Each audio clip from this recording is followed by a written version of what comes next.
Hi everyone, welcome to Live Blogger. We have been designing this homepage in this video series, and we had designed this hero section, our services section, and the completed project section. Now we are just two sections away from completing this whole design, so let's get started.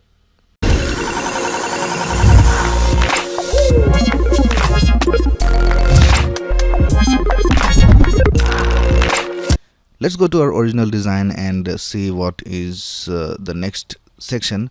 So after the completed project section, we have a section called what people say.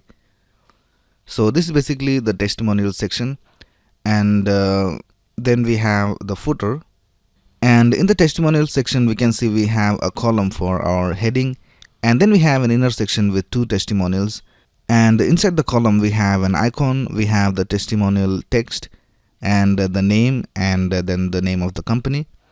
So you can design this manually by adding these components to your column, but let me show you an easier way to add a testimonial to your Elementor website. So let's go to our page and click on edit with Elementor. Now instead of adding a new section, just click on this icon next to it called add template, and then go to the blocks tab. And here we can see basically some sections, so we can just use these sections and change the content over here. So in this way you can speed up your design process. So let's go to category and let's select testimonials. We have a number of testimonials templates over here, and a lot of them are pro, which means that you need to have a paid version of Elementor to use them, but we'll just look for the free version. So if you go down over here, we can see we have a lot of free versions as well. So let's go down and let's add this one right here, because that's the one that we added in our original design. So let's click on this block. Now this is how it looks. So just click on insert, and we can see our block has been inserted over here. So let's just remove this text from here. And let's just check whether our padding is correct. So go to advanced, and the padding is set to 100 pixels, which is what we want. And the last thing to do is add the footer. So let's go to our original design, and we can see in our footer we have three columns, one for the logo, one for these links, and then one for these icons. So let's click on add new section, and we'll select this structure right here. And in the first column we need to have the logo. So we'll just copy this logo from here and we'll paste it right here. And we also need to have a dark color for the background of our footer. So let's click on this section and go to style, and in the background color let's select a dark color. Alright, so that's it with our background color. Now let's even add some padding. So go to advanced and unlink these values and type 100 over here and 100 here at the bottom. Now let's add some links over here. So go to widgets and then add this text editor down here, and let's see what we have in our links. So here we have about, contact, our work, and privacy policy.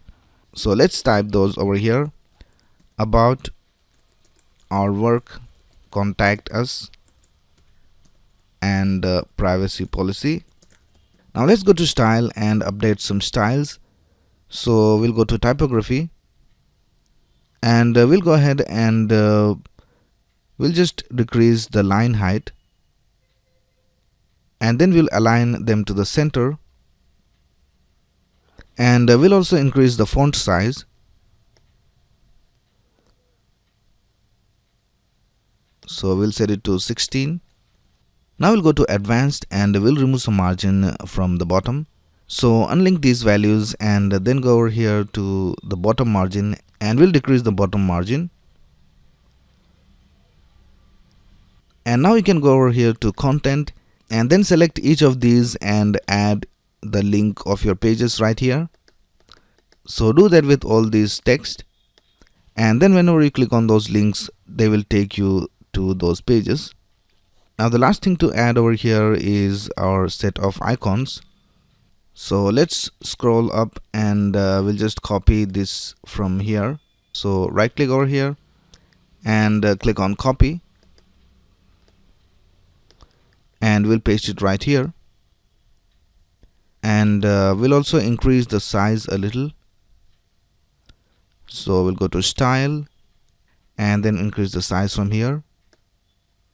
And now we need to align the content in our column vertically to the center. So let's click on this column, and in vertical align we will set it to middle, and we'll do that with all our sections. And this column is already vertically centered, so let's select the last column, and we will set vertical align to middle. We need to have a little bit less padding for the footer, so let's select edit section, and we'll decrease the padding to say 56. Alright, so that's basically it with our footer. Now let's just click on update, and we have completed our design for the home page. So let's just see how it looks. So let's go to our dashboard and then click on visit site, and here we can see our hero section. Here we have the our services section, the completed project section, the testimonial section that we just designed, and then the footer. So that's it with this video. In the next video, I'll show you how to make this page responsive so that it will work well on mobile devices as well. So if you have any doubts, you can ask in the comments below, and click on the like button if you enjoyed this video, and subscribe to this channel to get the latest video updates. Thanks a lot for watching. Have a nice day.